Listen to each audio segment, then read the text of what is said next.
So, yeah, I want to first of all acknowledge, before I even thank who is contributing to this exhibition, the people who helped mount the exhibition, as always, to thank my staff, Justin Griswold, collection manager, really, truly a beautiful, beautiful mounting and framing and the whole bit. And Justin worked very closely with Craig Alabin, Laurie Tromanen in terms of communication, getting word out, and printing all the materials connected to the exhibition, our business manager, and Ava working with education curator, all of the students who have helped really put the exhibition together, all the handouts that you have, the information. So first of all, as always, the staff has really pulled this together, a great team effort. And we have an exhibition thanks to amazing donors, Stephen Pedagorsky, who has donated this beautiful print around the corner in memory of Richard Yard. Stephen has works in our collection. He's had exhibitions here, and it's wonderful after an artist has an exhibition to donate as a way of acknowledging the work we've done for them, they then do for us. David Teeple, a beautiful print, also right next to Stephen's. David, as you know, was in an exhibition just earlier this year in dialogue with the collection. And in absentia is Avery Pressman, who had a show here in '06. He's now giving to us this incredible suite of woodblock prints. So, and David Goldblatt, who another artist who had a show here, a South African photographer. So after several years, the artist realizes this was an important milestone in their career. They give to our collection. And then realizing this is the first exhibition we have had since we've been here at the UMCA, the first new acquisitions exhibition. This has been an extraordinary year to have all these works given to us. So it's a time to celebrate and a time to wonder, what are we doing? Why are we collecting? Yeah, why are we collecting? As you probably know, there are some institutions who do collect, some others who don't. Like Masmoka, as far as I am concerned, they don't collect.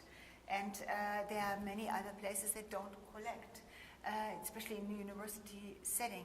We do collect. Now, Loretta, why are we collecting? Good question.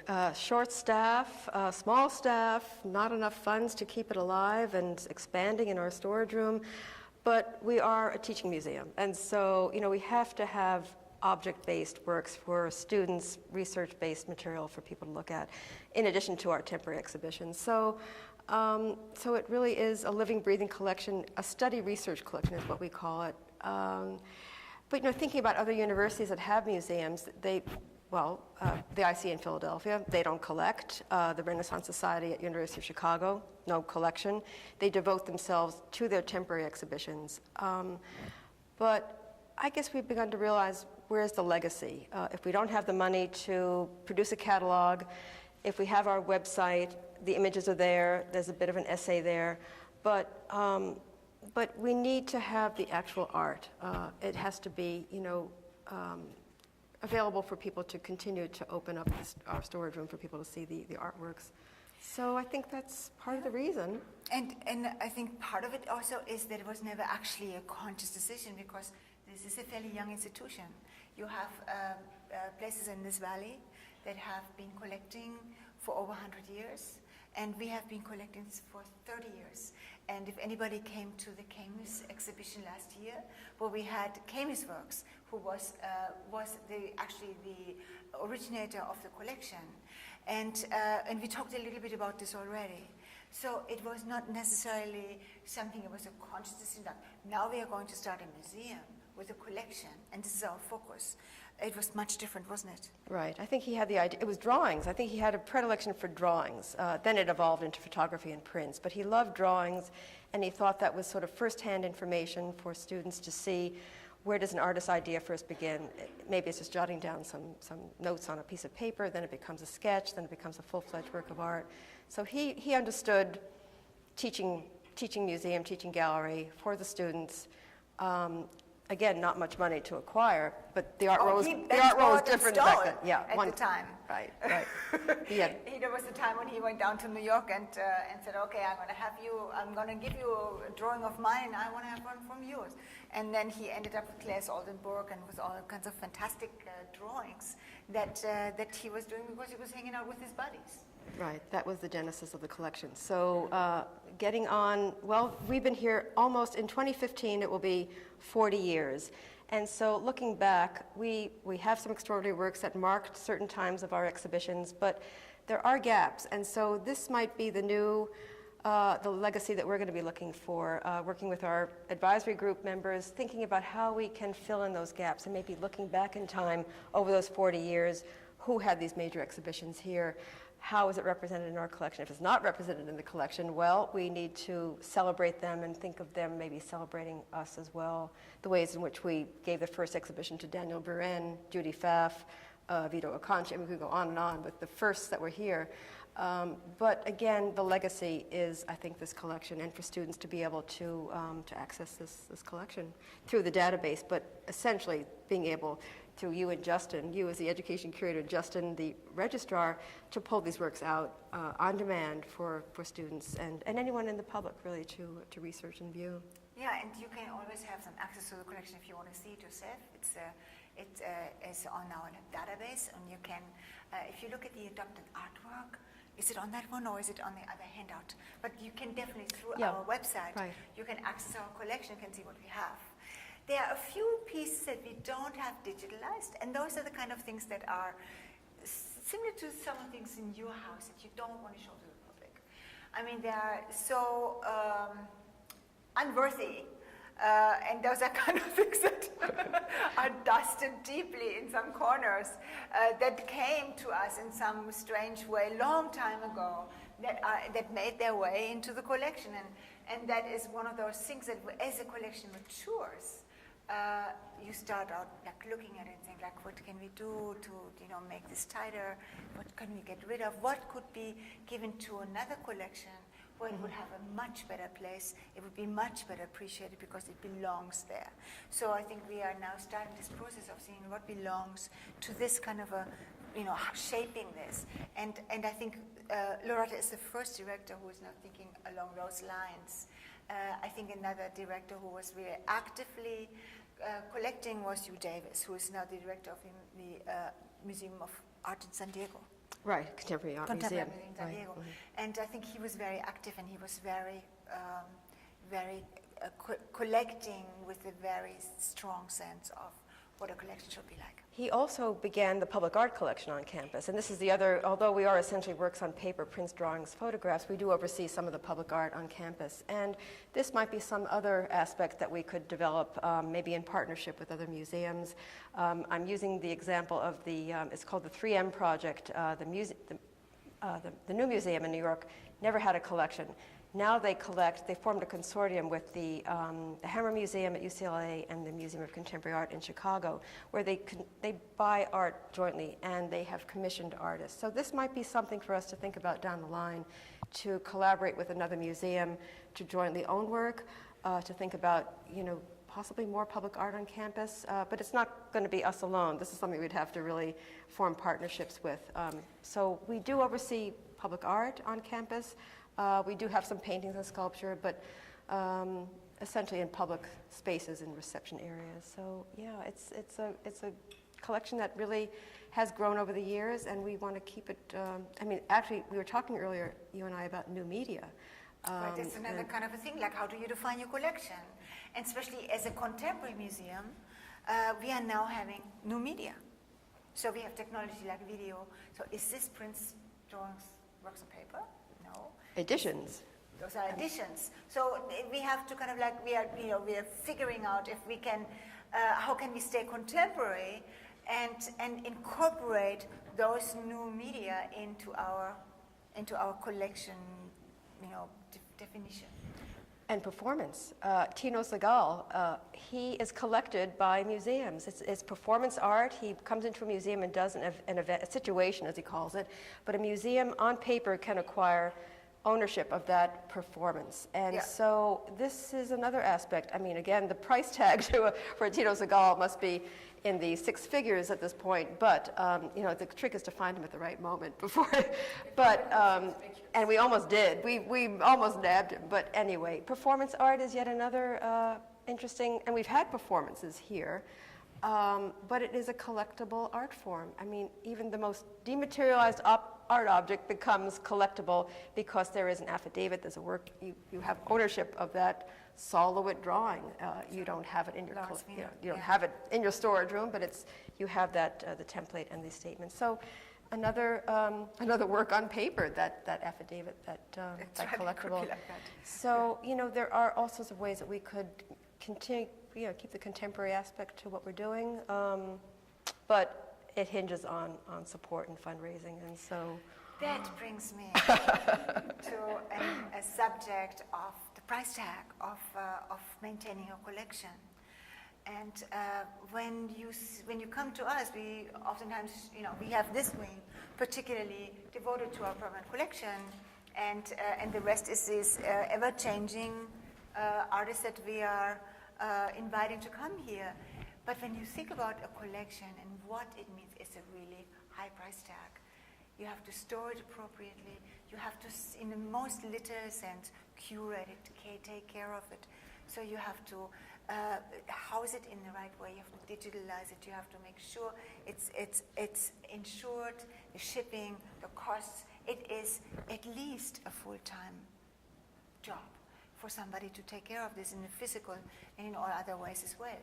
And it is an amazing responsibility to have that. And the art that we have here belongs to the University Museum of Contemporary Art, but is actually owned by the state of Massachusetts. And we are, we have Justin continuously working on it in order to take care of it. Somebody loans it. There's a huge paper procedure. Like when it gets away from one particular location, you have to fill it out. Make sure you know every step of the way, even if it's for 5 minutes, where it is and how it goes back. And it is very labor intensive. And I think people don't really appreciate it because they think, oh, I just put it on a shelf and that will be the end of it. But it is much more complex than that. And I think many museums are struggling with the costs of maintaining a collection on their own. Especially we have such budget cuts these days, and it is very difficult to maintain a collection. And years ago, when I was a student at Susanna Fabings, we already discussed that, and that it is in some ways a trend for the future, and it is now implicated more and more that you have collections that are being shared and maintained in a cooperative way, collaborative way. And in those days, we investigated the example of the Museum of Fine Arts with the museum in Nagano, Japan, who have been very successfully collaborating with this. In the same way, Loretta just spoke with land art, where museums are coming together and share the costs and the maintenance and the ownership of different of collections. Susanna, do you want to say something about this? Because you are such an experienced and far-sighted museum person. Well, I think it's a really interesting possibility. You have to take into account the wear and tear on collections, if the collections are going to move. But in that sense, to me, video offers real opportunity, because exhibiting video is very space consuming, and given pieces don't get shown that often, and yet the physical object that you're keeping is fairly small and fairly easy to transport. So I think that's an area that could really be explored, personally. And on top of this, I think that this particular physical space is wonderful for video art. And every time we have a video exhibition here, both the artists and the visiting public really likes it because It's the best space in the valley, I think, Yeah. for showing video art. yeah, I think so too. Yeah. And the artists love it for that reason as well, compared to other museums. And you were the first to bring this up when I first came here for among the Museum's 10, and it just came up at our meeting 2 days ago. So there you go. You've been the precedent in setting this way of thinking. So yeah, it might be a definite possibility to think collaboratively. Thinking of a more far-flung Yes. collaborative ownership. Right. That's really possible. Exactly. It's that easy to ship back. Right. Well, like the new museum, the Hammer in LA and in Chicago. So, to be continued with the Yeah, with the this is discussions. definitely a trend that is it's very strong nowadays because it is just like it's just unobtainable to have a collection, especially if you don't have a deep collection like these museums that started collecting at the turn of the century when art was collected fast and furiously and not necessarily always under the most ethical and moral circumstances. Nowadays, building a collection is much more complicated. And what we are very happy to have what we have. And I think that because we have such a niche of a museum, people like to give us contemporary art because that's what we do. Right. I mean, we are the only university-affiliated contemporary art museum in Western Massachusetts. We have the wonderful parent of the university, which is allowing us to explore and experiment with students, research beyond the visual arts. So that's an interesting aspect and a unique status that we have. And the fact that this show kind of highlights how we were able to get gifts not only from our wonderful local artists who've known this collection and have helped it grow, but this wonderful collector from LA, Lydia Rubenstein, has heard about us. She's given us the Herman Nietzsche, just around the corner, the John Newman and the Brian Hunt. And Ava will have a conversation soon with Jerry Kearns, who was on the board of Exit Art. Exit Art was a great nonprofit gallery in New York for 30 years. Jerry is an art department faculty member, was on their board for many years. We just got the 8 portfolios. This is just the tip of the iceberg, 8 prints out of 8 portfolios. So again, the generosity of Jerry and his board, knowing that we are the place to donate these portfolios. So we're hoping by having done this exhibition, word will get out. We do have an acquisitions committee, so the floodgates are not open. We are able to look at what donors are offering and make decisions. Can we house it? Does it make sense within the parameters of what we're, as a teaching collection, study research?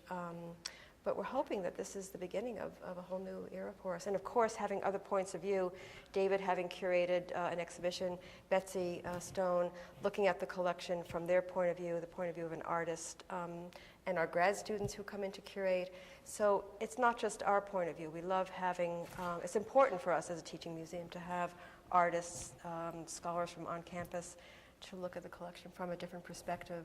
That's the exciting part of it. And it has been very satisfying to have these programs alive and that we instituted these programs, because it just is wonderful to see how familiar pieces, familiar to us, and maybe this is a very insider point of view, but pieces that are familiar to us are being pulled out with fresh eyes and a fresh point of view, and they all of a sudden become a new life. It is so exciting to see how our collection is being animated and vitalized through these programs that we're having. And I think that's ultimately the idea of a permanent collection. We do have on our website, our new website, we do have an online project space where students and alums can curate an exhibition as well. They could take objects from our collection, digitize, it's digitally available, and they could juxtapose and do a kind of a virtual tour. It's wonderful to have this for them, but we still, our whole staff here is really committed to the object. The creativity that happens when you think with holding an art object, it's critical that remain alive, just to have the object right in front of you. So. That's the most important part of what we're doing here, I think, with the collection. Yeah. Are there any questions? Comments? Well, delighted you're all able to come. Well, I think you all got in here for an hour. Yeah. Thank you Thank so you, much. and thank you all for being part of this. Yeah, again, Stephen, David, and all of you coming.